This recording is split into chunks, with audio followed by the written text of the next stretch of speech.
ahí como comentaban los chicos, bueno, mi nombre es Mariano Ludueña, ya estoy hace un montón de tiempo acá en Redby, la alegoría de Alex fue un poco violenta, pero bueno, sí, soy una de las abejas más antiguas. Y bueno, en esta oportunidad, como contaban, me gustaría hablarles sobre API Gateways, que en mi opinión, hoy, en el desarrollo web de hoy en día es una herramienta indispensable.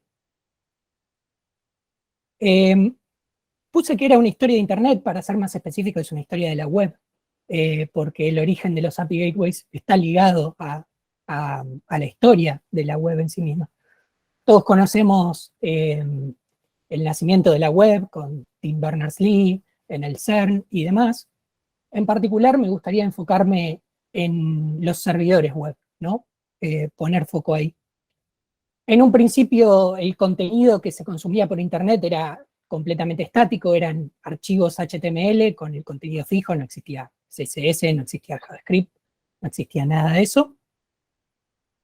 Y básicamente los servidores web implementaban el protocolo HTTP, recibían solicitudes, se fijaban qué archivo tenían con qué archivo tenían que responder y lo hacían, ¿sí? Rápidamente, porque esto es muy primitivo, no ofrece mucha interacción, rápidamente los servidores web evolucionaron, ¿no? Incorporaron en forma de plugins o módulos la capacidad de manipular o incluso generar el HTML dinámicamente, ¿sí? Esto es la web tradicional que conocemos de toda la vida, y un PHP en el backend, que por ejemplo, en un servidor web Apache, en un módulo de PHP que tiene el intérprete de PHP, llega una solicitud, se ejecuta ese código y genera o manipula o modifica el HTML que responde. Eso fue la base de la web como la conocemos, fue lo que le dio impulso, lo que sentó las bases para establecer a la web como el medio de comunicación quizás más importante de hoy en día. La web continuó evolucionando, continuó creciendo, se hizo cada vez más complejo, ese código que tenía que ejecutar el intérprete se hizo más complejo, había más tráfico, más necesidades. Entonces, la industria del software llegó a la conclusión de que necesitaba separar responsabilidades, ¿no? Era el servidor web que simplemente devolvía contenido estático, ahora tenía que ejecutar lógica de negocio a través de distintos módulos. También surgieron librerías o frameworks, por ejemplo, ahí puse la referencia a React, que ayudó para sacar, digamos, esa generación del HTML, llevársela para el lado del frontend, ¿no? Del lado del cliente. Nacen también los application servers, los servidores de aplicación, en términos de Java, como somos la mayoría de los programadores acá. Estamos hablando de Tomcat, por ejemplo, de Yeti. Entonces, la lógica de mi aplicación, del servicio que yo quería exponer, queda en estos servidores de aplicación. Quizás la generación, el renderizado del frontend queda del lado del cliente, y los servidores web se limitan al contenido estático y al ruteo, ¿no? Quizás tenía varios servidores de aplicación, incluso varias réplicas de los mismos, y los servidores web se encargaban del contenido estático, de eso que tuvieron desde sus inicios, y del ruteo, ¿no? Quizás hasta con varias capas de servidores web. Claro, al tener esta arquitectura, esta forma de mantener a los servicios, surgen otras necesidades. Si tengo varias réplicas del mismo servidor de aplicación, seguramente quiera balancear la carga, ¿no? entre los servidores, seguramente quiera implementar algún tipo de caché, o sea, no necesito procesar una solicitud si ya sé qué respuesta le voy a dar. Cuestiones de bloqueos de IP, restringir acceso mediante bloqueo de IP. Entonces, el servidor web evoluciona una vez más y se convierte en lo que hoy conocemos como un proxy reverso, el más conocido quizás, Nginx, que funciona como un único punto de entrada que intenta resolver esas necesidades. Llegamos así entonces al mundo de las APIs, como yo lo denomino, ¿no? Que es el mundo en el cual estamos hoy en día, en donde tenemos un conjunto de APIs probablemente implementados como un grupo de microservicios, y esos microservicios brindan justamente servicios, vale la redundancia, a distintos stakeholders. Obviamente están los clientes, los usuarios de esas APIs, pero también pueden ser los mismos empleados de las empresas que brindan esos servicios, ¿no? Que mantienen esas APIs. Piensen, por ejemplo, en un equipo de monitoreo, de soporte, piensen en un back office, piensen en un equipo de inteligencia de negocio que analiza datos y tráfico y demás. También hay partners, ¿no? Pueden ser clientes que tienen un trato preferencial o pueden ser otras empresas de las cuales dependen esas APIs digamos, o que esas empresas dependan de nuestras APIs. Y toda esa interacción, como si esto fuera poco, se realiza a través de distintos canales, pongámosle, que pueden ser aplicaciones móviles, aplicaciones web, otros servicios, dispositivos de Internet de las cosas. Entonces tenemos como una triple cruza, ¿no? de gran complejidad. No solo eso, sino que además tenemos que pensar en requisitos específicos de este esquema, ¿no? Bueno, yo tengo distintos tipos de clientes, o clientes en términos de programación, ¿no?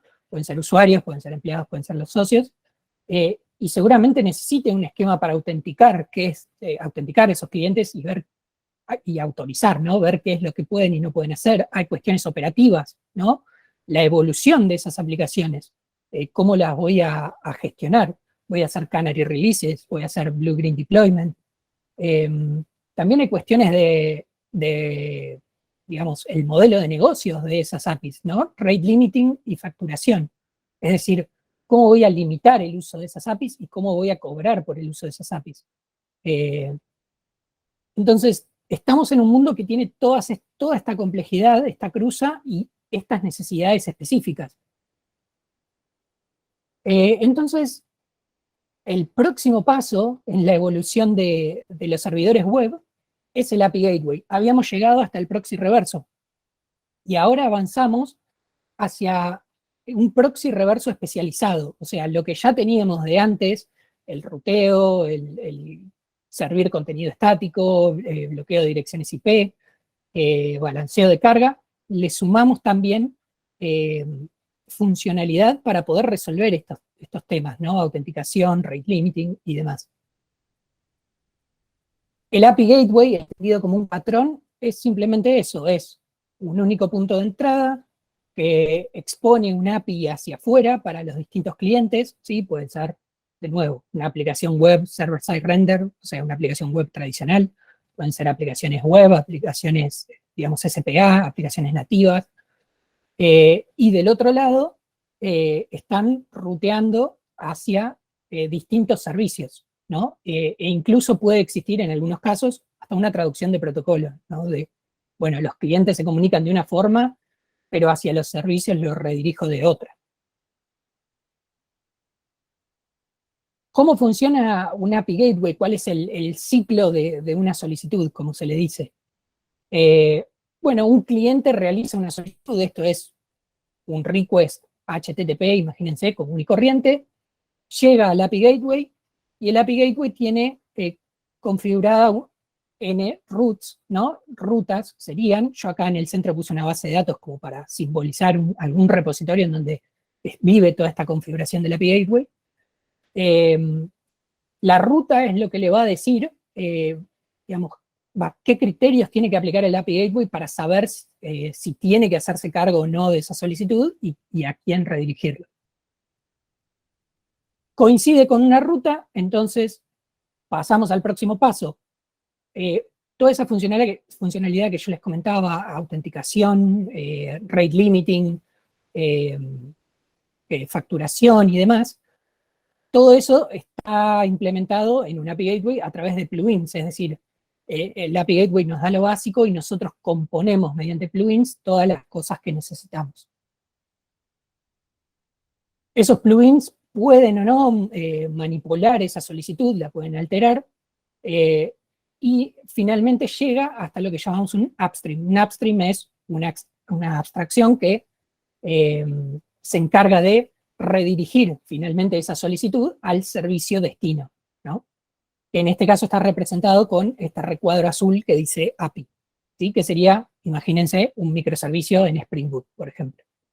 Ese microservicio es la lógica de negocio de, bueno, procesar la solicitud y darle una respuesta al cliente de la operación que sea que quiera hacer, y emite una respuesta.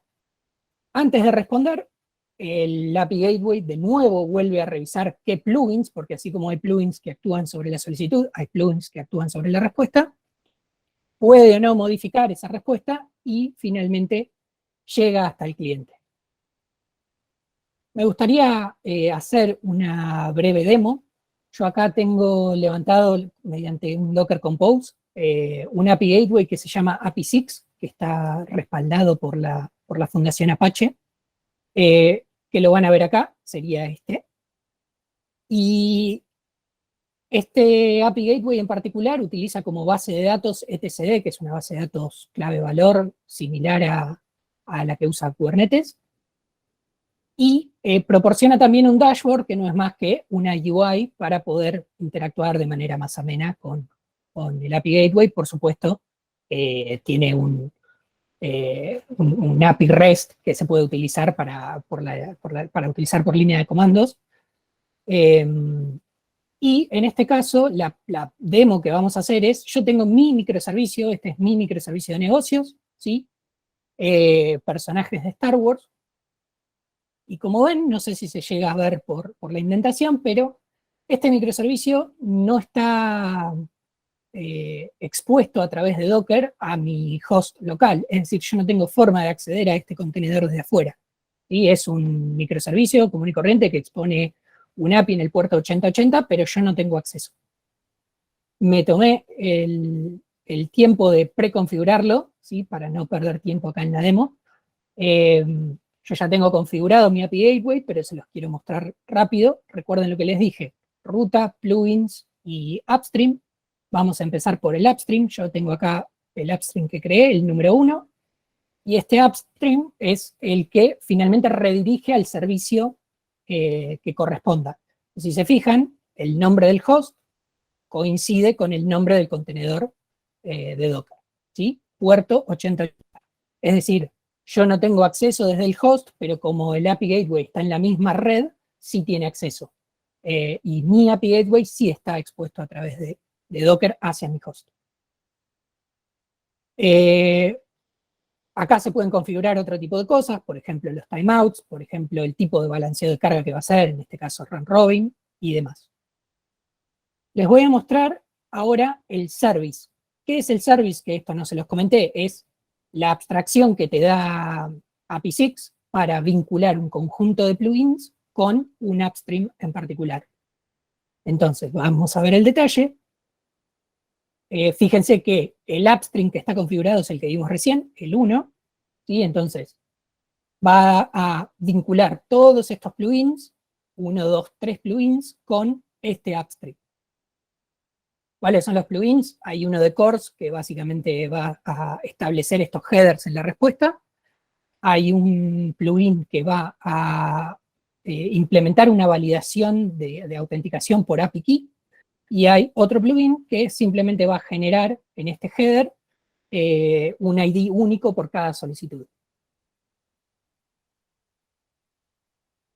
Finalmente, vemos la ruta. Ahora sí, esta ruta es, recuerden, lo que le va a decir al API Gateway qué criterio tiene que utilizar para saber a quién redirigir la solicitud entrante.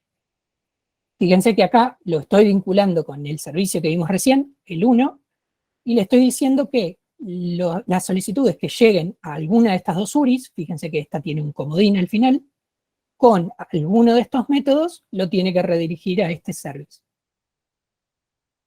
Por último, les voy a mostrar el consumer. El consumer es la identidad de un cliente, puede o no existir. En este caso, como yo configuré un API key, necesito identificar a un cliente y necesito asignarle un API key.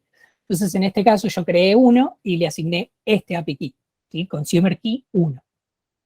Entonces, ahora sí, con todo esto, yo puedo venir acá y puedo realizar una solicitud. Mi API Gateway está expuesta en el puerto 9080. Y entonces le estoy pegando a mi API Gateway, le estoy diciendo, recuerden las URIs que definimos, por ejemplo el 4, y tenemos también el API Key. Era Consumer Key 1. Entonces ahí vemos que me responde, lo voy a mandar de nuevo esta vez con un poco más de log, para que veamos también la respuesta de los headers. Bueno, ahí envié la solicitud con este API Key y como vemos, ¿quién me responde? Mi API Gateway. Entonces tenemos la certeza de que pasó por ahí. Vemos que aplicó los plugins, fíjense que generó el ID único por esa solicitud y el plugin de CORS también estableció los headers correspondientes para CORS. Entonces, volviendo a la presentación y lo que me gustaría que se vean de acá, la evolución de la web nos llevó a este mundo de los microservicios y de las APIs donde estamos actualmente, que tenemos problemáticas relacionadas con ruteo, con seguridad, con balanceo de carga, con facturación, y que, dado ese escenario, los API Gateways son una herramienta imprescindible para lidiar con todos estos problemas. Muchas gracias.